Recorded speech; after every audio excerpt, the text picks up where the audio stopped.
جو ماں سیریل دیکھ کر اس کی اداکارہ کی نقل کرے، اس کا بیٹا کیا فرید ہوگا، اس کا بیٹا جواری ہی ہوگا، اس کا بیٹا شرابی ہی ہوگا، اس کا بیٹا لڑکیاں چھیڑنے والا ہی ہوگا۔ ماں پودا ہے، پودا۔ اگر آپ گلاب چاہتے ہیں تو آپ کو گلاب کا پودا بننا پڑے گا۔ اگر آپ چمپا چاہتے ہیں، چمپا کا پودا بننا پڑے گا۔ رات رانی چاہتے ہیں، رات رانی کا پودا بننا پڑے گا۔ جوہی چاہتے ہیں، نسترن، نسرن، سوسن، جو بھی آپ چاہتے ہیں پھول، اس کا پودا آپ کو بننا پڑے گا، ورنہ ببول پر کبھی گل نہیں کھلتے۔ اگر آپ اسی طرح مردوں کو تکنے والی رہیں، اسی طرح مردوں سے فون پہ بات کرنے والی رہیں، کبھی کبھی مجھے عورتوں کو ولیمے میں جاتا دیکھ کر ایک عجیب افسوس ہوتا ہے، اور مجھے حیرت ہوتی ہے کہ اس کے بارے میں کوئی کیوں منہ نہیں کھولتا۔ گلا پھاڑ پھاڑ کے تو سب کہتے ہیں عورتوں کا مزار پہ جانا حرام ہے، لیکن کبھی کسی نے یہ بھی کہا کہ ولیمے میں بھی جانا حرام ہے؟ مولوی اپنے اجتماع میں بیٹھ کے چیختا ہے کہ مرد جا رہے شرک کر رہے، عورتیں جا رہے شرک کریں۔ یہ جو بکواس کرتے ہو نا، تو ذرا کبھی اپنی جماعت میں اس کو بھی تو کہو۔ مزار پہ جانا کیوں حرام ہوا؟ آبرو کے تحفظ کے لیے نا۔ مسجد میں جانا کیوں منع ہوا؟ مجھے بتایا جائے، جس مذہب نے عورت کی عزت کی حفاظت کے لیے عورت کو مسجد میں آنے سے منع کر دیا، اس مذہب کے ماننے والوں کے یہاں ولیموں میں بن ٹھن کے جانے کا جواز کہاں سے نکل آیا؟ یہاں تو مذہبی لوگوں کی عورتیں بھی جا رہی ہیں۔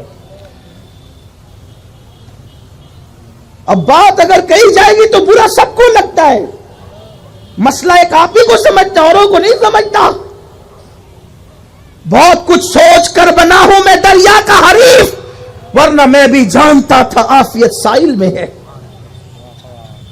ساحل ہی میں عافیت ہے۔ لیکن مجھے بتایا جائے، مسجد سے روکنے والی قوم، مزارات سے روکنے والی قوم ابھی تک بازار اور ولیمہ سے کیوں نہ روک سکی؟ وہ بھی بے پردہ ہے، کوئی اس کے خلاف بولنے والا؟ وہ بھی بے حجاب بن سنور کر وَقَرْنَا فِي بُيُوتِكُنَّ۔ یہ پردے کے تین حصے ہیں، ایک درمیانہ، ایک معذورانہ، اور ایک سب سے اعلیٰ ولیوں کا پردہ۔ سب سے اعلیٰ قسم پردے کی ہے وَقَرْنَا فِي بُيُوتِكُنَّ، اور ڈالے خطاب یہ ان سے ہو رہا ہے جن کے بستر پہ قرآن نازل ہوا ہے، جن کے بستر پہ قرآن آیا ان کو کہا جا رہا ہے وَقَرْنَا فِي بُيُوتِكُنَّ، اپنے گھروں میں بیٹھی رہو۔ مجھے شاید کوئی میری معلومات میں اضافہ کرے اس معاملے میں کہ رسول اللہ کے دور میں کوئی ولیمہ ہوا اور اس میں خواتین کی شرکت ہوئی ہو، کوئی ذرا اس میری معلومات میں اضافہ کر دے۔ میں کوئی علامہ نہیں ہوں، کوئی محقق اور مفتی نہیں ہوں، لیکن مجھے بتایا جائے حضور علیہ السلام کے جتنے ولیمے ہیں ان ولیموں میں شرکت صرف صحابہ کی۔ سورۃ الاحزاب اٹھا کے دیکھو، اس کا ان آیتوں کا شان نزول اٹھا کر دیکھیں، اور پھر چلی اگر با پردہ جاتی تو کوئی گنجائش کی صورت تھی، لیکن بے نقاب بے حجاب بن سنور کر دن بھر بنتی ہے اور پھر جاتی ہے۔ پھر اس میں ہنسی ہے، مذاق ہے، غلط ملت ہے، بے پردگی ہے، پھر ویڈیو شوٹنگ ہے۔ ویڈیو شوٹنگ کرنے والے مسلمان بھی نہیں ہے۔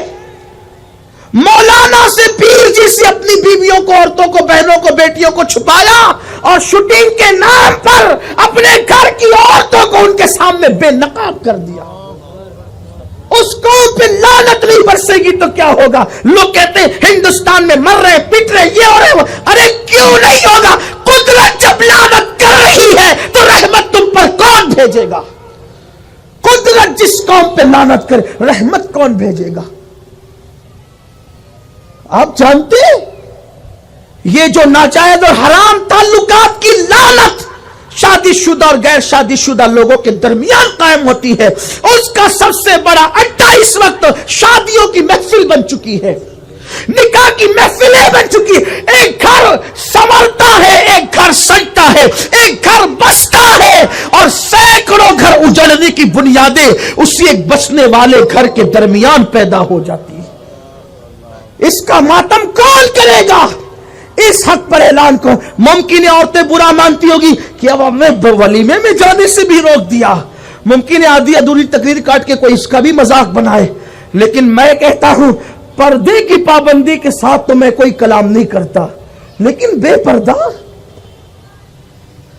اور یہ تو کہتا ہوں یہ تقوی کی اعلیٰ قسم۔ اگر کوئی عورت ولی بننا چاہتی، دھیان دے، مرد ولی بننا چاہتا ہے، اسے روزے کی کثرت کرنا ہے، کثرت سے روزے رکھنا ہوگی، کثرت سے نمازیں پڑھنی ہوگی، تہجد پڑھنا ہوگا، قرآن کی تلاوت کثرت سے کرنا۔